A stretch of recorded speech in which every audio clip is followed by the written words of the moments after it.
Pessoal, bom dia mais uma vez, bom dia a todos. Acho que nós conseguimos fazer hoje um periscópio. A conexão realmente está bem complicadinha aqui. Eu não sei se vocês estão me ouvindo bem, se a imagem está saindo nitidamente, não está travando, pessoal? Bom dia a todos, Rafaela Lopes, Jéssica Porto, Lua Soares Garcia, Bruno Lima. Vou esperar o pessoal chegar um pouquinho.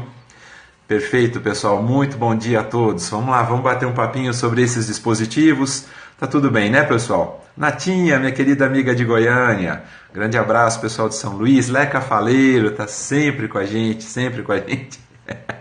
Tô dodói mesmo de tanto cair, é verdade, literalmente, pessoal. Tá complicado, essa internet nossa, né? Essa internet do nosso país é um pouquinho complicada, né? Um baita de um mecanismo como esse, uma ferramenta maravilhosa como essa do Periscope, mas a gente ainda não tendo, obviamente, né, aquela praticidade, né, que a internet nos dá para que a gente possa entrar aí no ambiente de vocês, para que a gente possa passar um pouquinho dessas nossas construções, né, acerca do nosso novo Código de Processo Civil, pessoal. Eu fico muito feliz. Ô, Jéssica, muito obrigado pelo carinho, Jéssica Porto, muito obrigado a todos que estão aí, meu carinho enorme, né, para todos. Pessoal, vamos lá? Gente, é o seguinte, né, eu quero cair uns livros aqui. É o peso do saber, literalmente. Alguns livros que eu até separei para mostrar para vocês. Pessoal, hoje o meu tempo também está muito curtinho, mas com vocês não tem como eu ficar falando só rapidamente, né? Não tem como eu ficar conversando rapidamente com vocês. Eu tenho certeza que eu vou me alongar um pouco, até porque são quatro dispositivos, né? Eu queria apenas, logo de cara, dizer para vocês o seguinte, pessoal. Aqueles que tiverem alguma dúvida, que queiram conversar comigo, eu estou à disposição através do e-mail, tá bom? Fiquem à vontade para escrever. Dentro do possível, eu estou respondendo a todos que estão me escrevendo, né? Porque se a gente ficar respondendo no Periscope, às vezes me disseram isso, não sei se é verdade, mas pode atrapalhar um pouquinho, né, a transmissão. Por conta das escritas, né? Então podem me escrever no e-mail, através do meu e-mail, que é Cunha, né, que é meu sobrenome, Cunha Pro Civil, P-R-O, P de pato, R de rato, O de ovo, civil@gmail.com. Beleza? Pessoal, vamos lá, vamos para o nosso querido artigo 8º, né? Vamos começar pelo artigo 8º, que nos diz o seguinte, amigos: ao aplicar o ordenamento jurídico, o juiz atenderá aos fins sociais e às exigências do bem comum, resguardando e promovendo a dignidade da pessoa humana e observando a proporcionalidade, a razoabilidade, a legalidade, a publicidade e a eficiência. Eu tenho uma opinião muito particular e vou fazer um comentário rápido sobre o artigo 8º. Eu penso que o artigo 8º, pessoal, como a gente tem sempre feito isso, né? Eu faço a leitura do dispositivo, depois faço os comentários com vocês. A minha opinião, a minha impressão, e é uma impressão crítica, totalmente crítica, é que esse realmente, o artigo 8º, é um dos mais estranhos dispositivos que nós temos no novo CPC. E talvez eclético também, né? Em razão da gama de temas que são tratados. Porque diz, olha, o juiz tem que decidir, né, de acordo com os fins sociais, aplicando o ordenamento e decidindo de acordo com os fins sociais e as exigências do bem comum, né? Essa seria a primeira parte do dispositivo. Bom, não precisava repetir isso no novo CPC, não é, meus amigos? O artigo 5º da Lei de Introdução às Normas do Direito Brasileiro transcreve exatamente isso. Então, é uma crítica, né, data máxima venia, com toda a humildade do mundo, com todo o respeito do mundo. Essa primeira parte nem precisava. Eu disse para vocês, é um dos dispositivos mais estranhos, mas ao mesmo tempo ecléticos, né, que nós temos no novo CPC. Essa primeira parte não precisava repetir porque a gente já tem na Lei de Introdução às Normas do Direito Brasileiro. E é óbvio que quando se aplica o ordenamento, o magistrado tem que estar atento aos fins sociais e às exigências do bem comum. É a minha humilde opinião. Alguns amigos podem falar assim, Maurício, mas também repetiu a duração razoável do processo, né? Vai repetir o contraditório, a gente vai falar no 9º e no 10º, repete a necessidade de fundamentação, sim, mas tudo isso com embasamento constitucional, aí é diferente, né? Você está transcrevendo o dispositivo que já faz parte da Lei de Introdução às Normas do Direito Brasileiro, então, na minha humilde opinião, não precisaria, não seria é necessário. Eu gosto de legislações objetivas, né, com redações claras e objetivas. Penso eu que essa primeira parte aí não foi interessante no artigo 8º. E vou além. A gente pode dividir esse dispositivo em três partes. A primeira não foi muito legal porque repete, né, faz uma transcrição da lei de introdução às normas do direito brasileiro.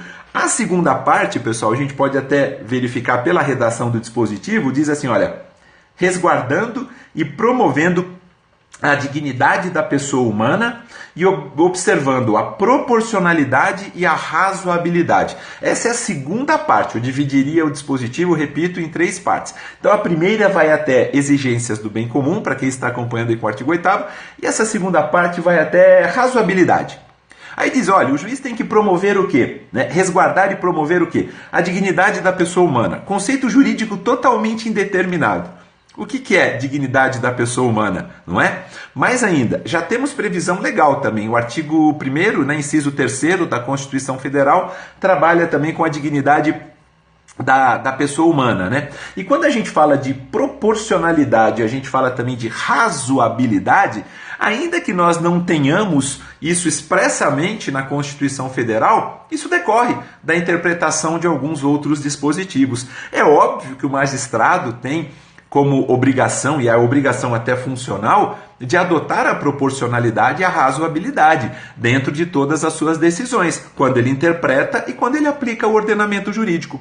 Isso é natural. Ou seja, de uma certa maneira, tanto essa primeira parte quanto a segunda parte do artigo 8º seria aquilo que nós chamamos no popular de chover no molhado, não é? Ou seja, por isso que eu falei no início, é um dispositivo eclético, mas ao mesmo tempo ele acaba sendo um tanto quanto esquisito. E complementa com essa parte final, que seria a terceira parte do dispositivo, dizendo assim, olha, também ele tem que observar não só a proporcionalidade como a razoabilidade, e além disso, a legalidade, a publicidade e a eficiência. Pergunto eu para vocês, pessoal, quando fala de legalidade, quando fala de publicidade e quando fala de eficiência, o que é que vocês recordam, meus amigos? Que princípios que são esses? Vamos tentar fazer um bate-papo aqui nessa abordagem do artigo 8º. Esses princípios dizem respeito ao quê? A atuação de quem, né? Repito, meus amigos, para quem não está com o novo CPC, pronto, a Rafaela já nos deu a resposta, obviamente, Lua Soares Garcia, né? Quando fala, olha, o juiz tem que também observar a legalidade, a publicidade e a eficiência. São princípios inerentes à atuação da própria administração pública. Quer dizer, reproduz aquilo que já está no artigo 37, boa, tá, Pelegrino, 82, exatamente, né? O próprio Emerson também, a Odisa, é o famoso LIMP Odisa, exatamente, né? A legalidade, a impessoalidade, moralidade, publicidade e eficiência. Perfeito, só tem um detalhe, meus amigos. Já que a gente está falando nessa terceira e última parte, eu pergunto para vocês o seguinte, então. Por que é que o legislador optou, olha que perguntinha interessante, hein? Vai que isso cai numa segunda fase ou cai no exame oral, não é? Por que é que o legislador infraconstitucional, quando ele repete alguns princípios da administração pública, ele optou pela legalidade, publicidade e eficiência e deixou de fora a impessoalidade e a moralidade? Por quê? Simples, meus amigos. Por quê? Porque a impessoalidade é um princípio que está diretamente ligado à figura do juiz natural, não é? O que é o juiz natural? O princípio do juiz natural, quando a gente fala de impessoalidade. Que todos aqueles que buscarem o poder judiciário terão direito, né, a um julgamento por uma autoridade regularmente investida no cargo, uma autoridade competente, uma autoridade independente e uma autoridade imparcial. Então o legislador falou, isso aí já está. O princípio da impessoalidade já é inerente ao princípio do juiz natural. Eu não vou nem repetir, na verdade, no novo ordenamento. Mas se ele pensou assim, ele também não precisaria, não é, mencionar os outros princípios, porque já estão no artigo 37 da Constituição. Essa é a única razão que eu consigo encontrar, né, para dizer que para compreender, na verdade, por que o novo legislador não inseriu, né, dentre esses outros princípios da administração pública, né, ele não inseriu o da impessoalidade, né? E também a questão da moralidade, né? Por que na verdade ele não inseriu a moralidade? Porque a moralidade, pessoal, já está, obviamente, né, dentro do princípio da boa-fé, já está lá no artigo 5º, não é? Porque no artigo 5º, lembram-se quando nós falamos do artigo 5º? O artigo 5º diz: aquele que de qualquer forma participa do processo deve comportar-se de acordo com a boa-fé. Então a moralidade, ela está diretamente relacionada, obviamente, à proteção da boa-fé. Exatamente, o Emerson Lima, é quase que uma peça... É uma colchinha de retalhos. Eu não digo todos os artigos, sabe, Emerson? Eu não digo todos, não. Mas esse 8º, ele foi complicado para mim. Achei ele um tanto quanto, vamos dizer assim, desnecessário, né? Não precisava, ficou mais um dispositivo ali. Aliás, salvo engano, o professor Fred Didier Júnior faz um comentário crítico a esse dispositivo também. Vários outros professores. O professor Cássio Carpinella Bueno também. Mas, de qualquer maneira, a gente pode dividir em 3 partes, só para a gente arrematar o artigo 8º, pessoal. Então, aquela parte que vai até bem comum, volto a dizer, ao aplicar o ordenamento jurídico, o juiz, para quem está anotando, vale a pena, né? O juiz atenderá aos fins sociais e às exigências do bem comum. É uma transcrição do artigo 5º da Lei de Introdução às Normas do Direito Brasileiro, resguardando e promovendo a dignidade da pessoa humana, que é um conceito jurídico indeterminado inserido no artigo 1º, inciso 3º da própria Constituição Federal. Isso mesmo, o Daniel Assunção também critica a Lua Soares. Além disso, observando a proporcionalidade e a razoabilidade, que são critérios inerentes, né, à própria atuação do magistrado, não estão previstos expressamente na Constituição Federal, mas decorrem de alguns dispositivos lá inseridos. E, por fim, né, falando da legalidade, publicidade e eficiência, que são princípios inerentes à administração pública, artigo 37 da Constituição Federal. Não fez menção à impessoalidade, né, não fez menção à moralidade, fez menção à publicidade aqui de novo, né? Vocês estão vendo o artigo 8º falando de publicidade, o 11, que é o último que a gente vai comentar, fala de publicidade também. O artigo 189, se eu não me engano, eu vou até conferir aqui para vocês, mas o 189 também fala de publicidade, então não precisaria nem ter colocado aqui, olha o 189, ó, os atos processuais são públicos, né? Todavia tramitam em segredo de justiça os processos, ou seja, repetiu demasiadamente, né, situações que já estão abrangidas em outros ordenamentos e, ao mesmo tempo, abrangidas também no próprio Código de Processo Civil de 2015, pessoal. Então, resumidamente, isso é o que eu tinha para falar para vocês em relação ao artigo 8º. Queria só compreender de vocês, ouvir rapidamente, até por conta do tempo, pessoal. Vocês concordam que esse artigo 8º seria um artigo, vamos dizer assim, despiciendo? Não precisaria estar mencionado aí, né, no nosso novo ordenamento? Acho que sim, né? Laís Bahia, minha querida amiga aí também mencionando, a Rafaela Lopes também, que está sempre com a gente, né, Rafaela? É verdade. Acaba sendo desnecessário de qualquer maneira, a nossa abordagem está feita. O mais importante, eu acho que esse fatiamento em 3 partes ficou legal, né, pessoal, para a gente compreender. Não sei se vocês concordam. Né, Aleca Faleiro, Bruno Lima, eu fiz um fatiamento em três itens, né? Eu acho que deu para a gente compreender qual foi a ideia do nosso novo legislador. Perfeito? Vamos para o 9º? Vamos lá? Artigo 9º, tá aqui, ó. Vamos lá para o 9º? Perfeito. Artigo 9º. O artigo 9º, pessoal, antes de mais nada, é uma regra que concretiza o contraditório. Eu vou falar do 9º e do 10, né? Não é o 10º, não é? É 9º e 10, né? Vou falar em conjunto. Um na sequência do outro, assim, bem rapidinho, para que a gente possa, então, entender qual foi a mens legis, né, qual foi a mens legislatórios, o nome que se queira dar a esse posicionamento do legislador. Artigo 9º, pessoal. Não se proferirá decisão contra uma das partes sem que ela seja previamente ouvida. Ora, isso aí é uma consagração clássica, né, do princípio do contraditório, já inserido no artigo 5º, inciso 55, né, da Constituição Federal. E quando se fala, eu vou só no caput, hein? Tem um parágrafo único ainda no 9º, tá? Só no caput, pessoal. Quando se diz, né, não se proferirá a decisão contra uma das partes sem que ela seja previamente ouvida, eu estou falando do contraditório substancial, tá bom, pessoal? Deixar isso muito claro. Ou seja, o direito de alegar, de produzir prova, de participar da produção da prova, de manifestar-se sobre a prova, dever de motivação, de interposição de recursos, tudo isso é contraditório. Aliás, aproveitando, né, deixa eu só colocar para vocês, eu sempre passo dicas de livros, hoje não seria diferente, eu sempre falo de um livro do professor D.L. José Coelho Nunes, que é um querido amigo, na verdade, que escreve, né, muito sobre a proibição das decisões surpresas e também sobre contraditório, que é essa obra, pessoal, Processo Jurisdicional Democrático, né? Fica a dica aqui para todos vocês, tá bom, pessoal? Processo Jurisdicional Democrático, né? Uma análise crítica, né, das reformas processuais. Esse livro traz um estudo do professor Dielli extremamente interessante sobre essa regra que concretiza o contraditório. Fica aí a sugestão. Mas a ideia é essa. Eu não sei, alguém já colocou, não sei se foi a Rafaela Lopes, alguém colocou aí, dizendo o seguinte, né? O artigo 9º fala, não se proferirá decisão contra uma das partes, né? E esse contra, né? Ele precisa ser destacado. É verdade. Se for a favor, pessoal, quem foi? Foi a Tá Pellegrino. Desculpa, minha querida amiga, perdão. Tá Pellegrino, se eu não me engano, é de Santos também, não é Tá Pellegrino? Se eu estiver enganado, você me corrija, por favor, né? Porque eu também sou de Santos, sou nascido em Santos. Pronto, então tá aí, somos dois santistas.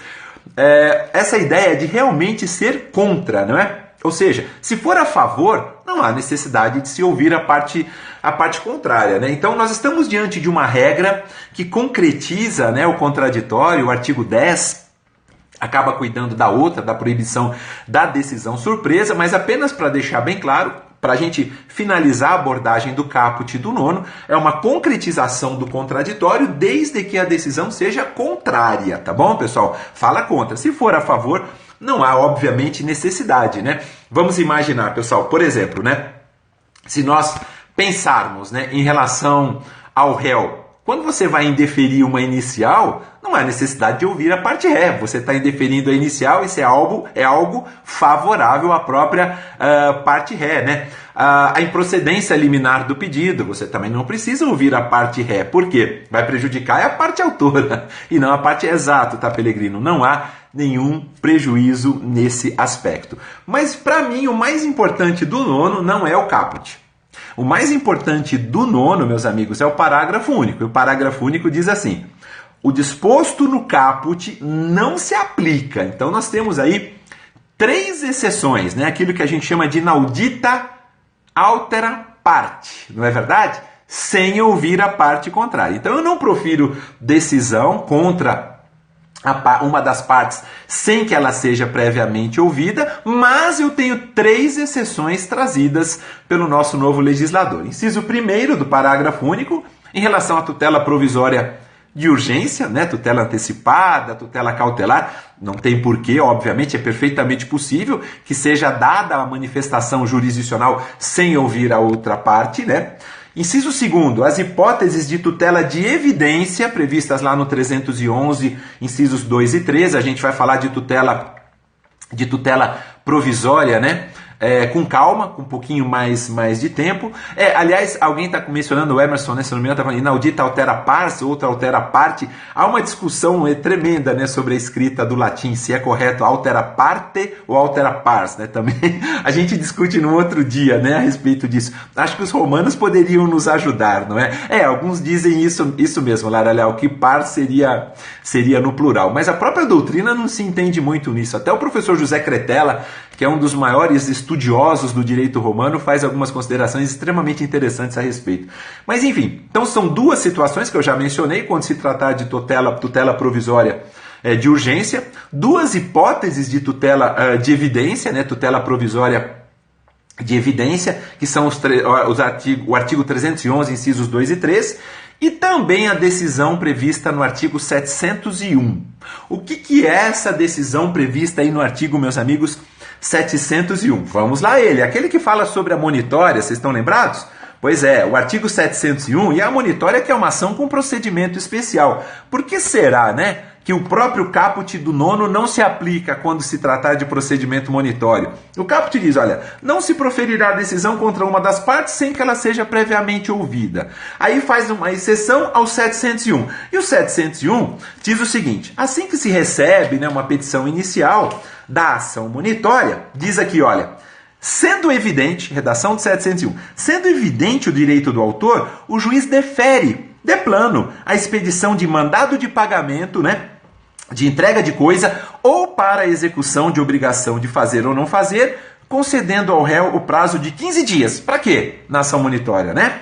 Para que ele cumpra, obviamente, para que ele faça o cumprimento e o pagamento dos honorários advocatícios de 5% do valor atribuído à causa. Então, é uma necessidade, em razão dessa característica de se tratar de um procedimento especial da ação monitória, que o próprio magistrado não tenha que cumprir a cabeça, né, o caput do artigo 9º. Ou seja, ele pode decidir, se a inicial da monitória preenche todos os requisitos, ele determina que seja aplicado, então, o artigo 701, como eu mencionei para vocês. Volto a dizer a redação do artigo 701, para a gente concretizar bem, né, na nossa memória. Vai que a gente fala assim, depois eu anoto isso, Maurício. Não, para quem está anotando agora já vale a pena, né? Sendo evidente o direito do autor, ou seja, o juiz examina a inicial e fala, todos os requisitos estão presentes, dá para entender realmente que essa monitória é cabível, né? Sendo evidente, o juiz defere a expedição do mandado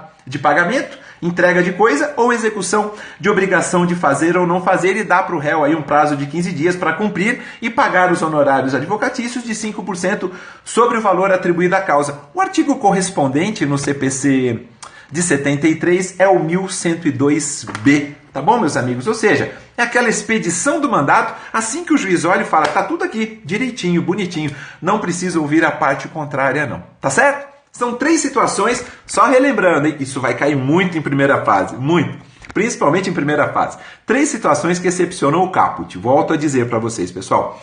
As hipóteses de tutela provisória de urgência, tutela provisória de evidência com base no 311, 2 e 3, e também quando o juiz se deparar com uma inicial de uma ação monitória, preenchendo todos os requisitos, sendo evidente o direito do autor, né, já manda expedir o mandado sem ouvir a parte ré.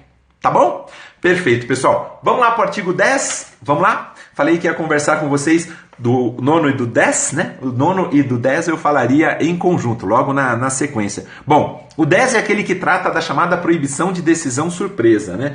Eu mencionei para vocês aquela obra do professor Dielli, ele fala muito a respeito da proibição da decisão surpresa nesse seu livro. O 10 diz assim, olha, o juiz não pode decidir em grau algum de jurisdição, quer dizer, pode ser primeira instância, como também pode ser segunda instância. O juiz não pode decidir em grau algum com base em fundamento a respeito do qual não se tenha dado às partes oportunidade de se manifestar. Eu vou repetir, é a proibição da decisão surpresa. Nós não podemos ter surpresas no procedimento, obviamente, né, no procedimento civil. É clara a intenção do legislador de colocar um óbice aqui. Ele fala, o juiz não pode decidir em grau algum, pode ser juiz, pode ser desembargador, não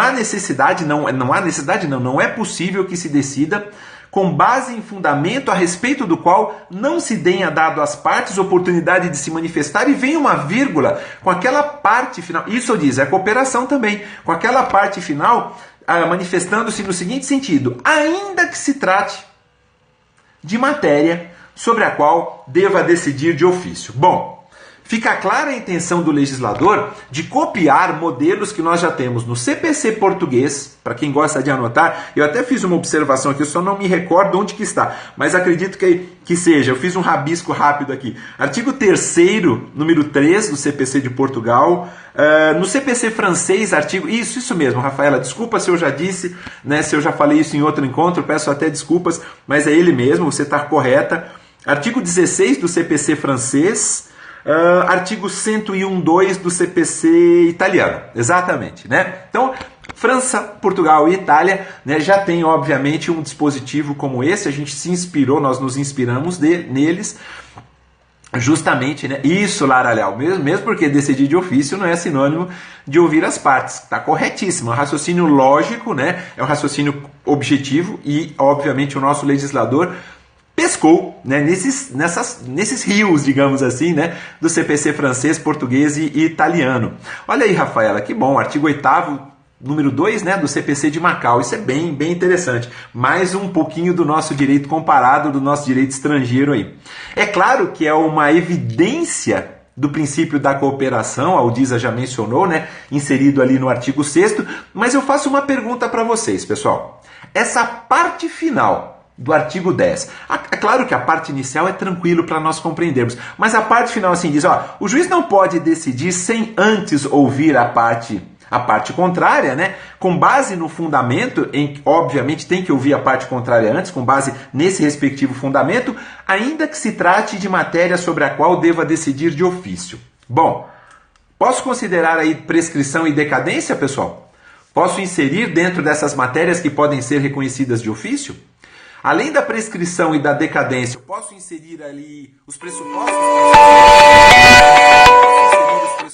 processuais? Pessoal, tá tudo bem aí? Tá tudo certinho aí? Desculpas, é que acabou tocando o telefone aqui, eu peço desculpas a vocês, pessoal. Posso continuar? Tá tudo tranquilo? Tá? Peço desculpas, acabou tocando o telefone, né? E, enfim, acabou atrapalhando um pouquinho. Mas eu pergunto para vocês, voltando. Já fiz uma rejeiçãozinha aqui, pessoal, rapidinho. Deixa eu só voltar aqui com vocês. Pronto. Esqueci de colocar também no silencioso. Me desculpem. Me desculpem mesmo. Pessoal, então voltando lá nessa essa questão relacionada à parte final do artigo 10. Prescrição, decadência, pressupostos processuais, né? Podemos inserir ali também? Sem problemas? Pois é, pessoal. A doutrina está divergindo, sabe? Tem algumas pessoas falando assim, não, quando forem matérias de ordem pública, o juiz pode decidir de ofício, né? Ele não tem que ouvir a parte contrária antes. Será, pessoal? Eu estou me filiando àqueles, né, que entendem que, ainda que se trate de matéria que o juiz deva decidir de ofício, há necessidade, sim, de aplicação do artigo 10, né? Professor Alexandre Flecha, seja bem-vindo, professor, mais uma vez aqui, nosso querido amigo também do Rio de Janeiro, né? Um grande abraço ao senhor, professor. Pois é, então, pessoal, há uma certa discussão, né, no que diz respeito à aplicabilidade ou não. Eu entendo que sim, todas as questões que devam ser decididas de ofício, o juiz tem que se manifestar, e falo como juiz também, ele tem que se manifestar nos autos dizendo, olha, partes, há uma possibilidade de reconhecimento de prescrição. Há uma possibilidade de reconhecimento de decadência. Então eu penso que tem que se ouvir sim, foi essa a intenção do legislador, não foi outra não. A ideia do artigo 10 é proibir decisões surpresa. Se essa é uma decisão surpresa, não há o que se falar. Perfeito? Maravilha, pessoal, vamos para o 11? É o nosso último dispositivo, né? Eu falei que até o final da semana nós iríamos o quê? Fazer o quê? Nós iríamos trabalhar com essa base principiológica, né? Com as normas fundamentais do processo civil. E o artigo 11 nos diz o seguinte, todos os julgamentos dos órgãos do Poder Judiciário serão públicos, princípio da publicidade. A gente já tinha até falado isso, repetido no artigo 189 e consagrado no nosso texto constitucional. E fundamentadas todas as decisões, sob pena de nulidade. Princípio da fundamentação, princípio da motivação das decisões judiciais, esculpido no artigo 93, inciso 9 da Constituição Federal. Parágrafo único dizendo que nos casos de segredo de justiça pode ser autorizada a presença somente das partes, de seus advogados, dos defensores públicos ou do MP. Pessoal, eu queria fazer uma pergunta sobre esse artigo 11 aqui para todos vocês. Perceberam que o novo legislador, ele dá uma ênfase muito grande à necessidade de uma fundamentação correta e adequada das decisões judiciais? Pois é, ele dá uma importância muito grande à fundamentação primeiro, né?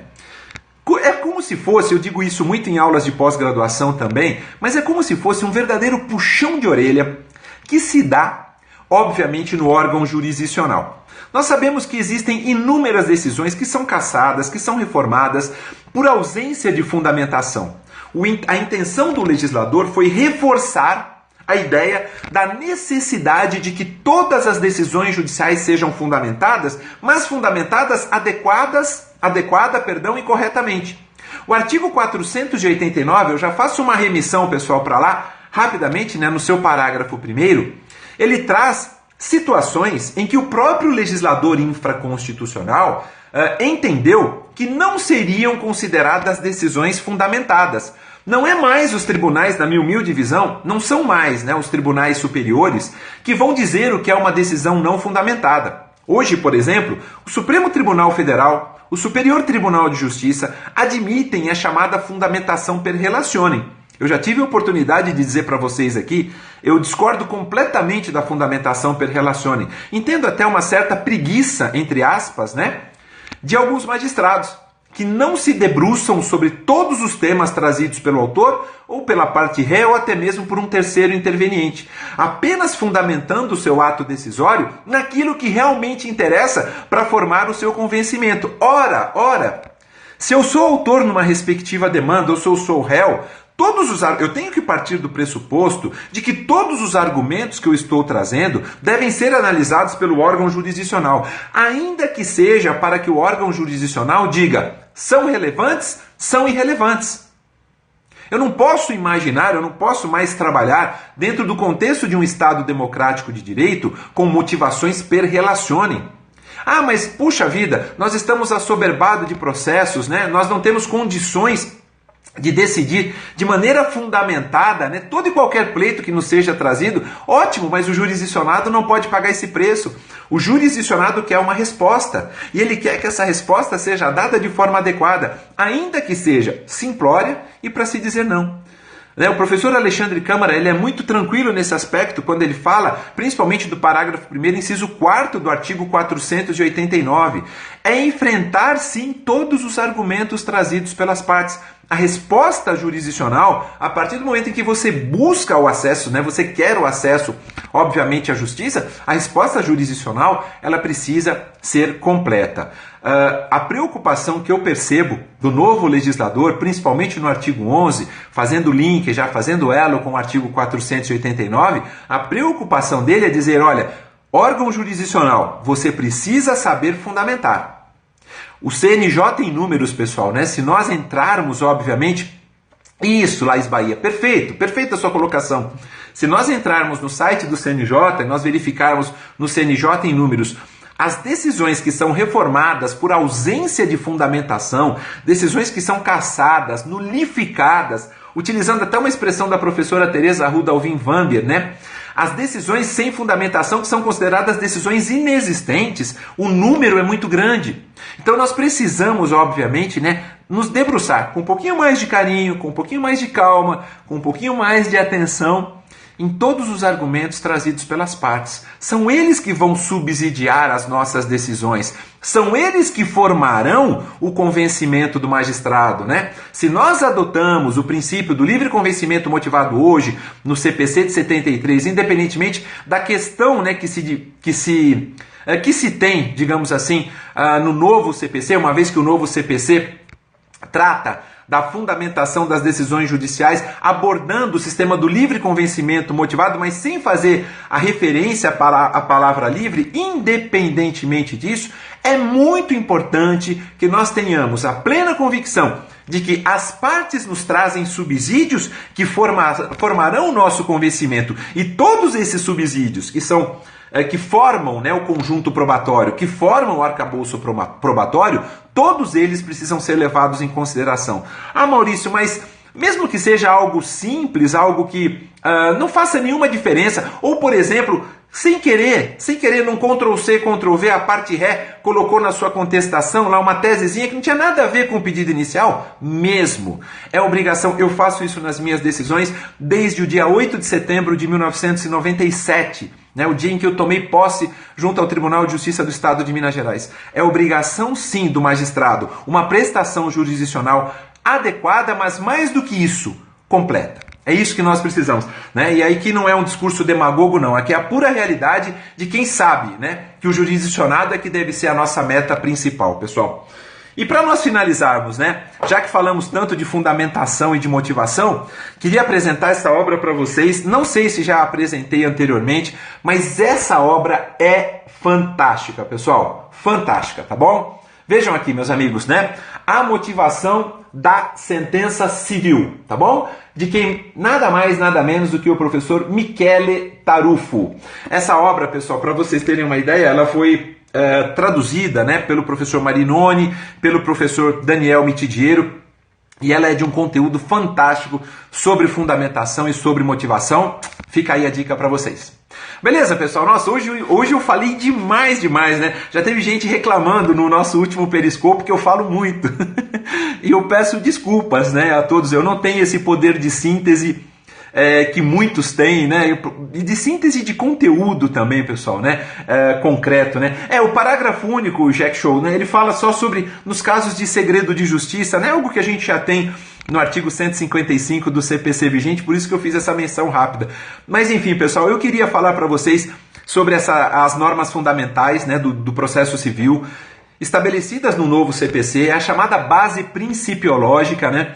Pois é, Rafaela Lopes, sabe por que eu ensino, eu troco ideias, eu falo isso, eu não ensino pra ninguém não, eu troco ideias sorrindo, porque pra mim não tem satisfação maior, não tem prazer maior do que fazer aquilo que a gente ama. E realmente eu amo, eu falo isso pra todo mundo, eu amo trocar ideias, né? Eu aprendo demais com todos vocês, eu me sinto assim, eu cresço, eu evoluo, né? Cada manifestação de vocês para mim é um crescimento interno e eu quero crescer sempre, né? A nossa missão aqui, a nossa passagem aqui, eu prefiro chamar assim, a nossa passagem é justamente para isso, para que a gente cresça, a gente troque e com a troca a gente receba. A gente dá, mas a gente recebe muito mais. Então eu fico muito feliz, né, de saber que a gente está, que vocês estão aí do outro lado, eu aqui, ainda que virtualmente, né, Deus permita que um dia, né, eu peço muito a Ele nas minhas orações, que a gente se conheça, né, pessoalmente, vocês todos aprovados, né, vocês todos aí nas suas respectivas carreiras públicas, ou mesmo que seja na advocacia, ou mesmo que seja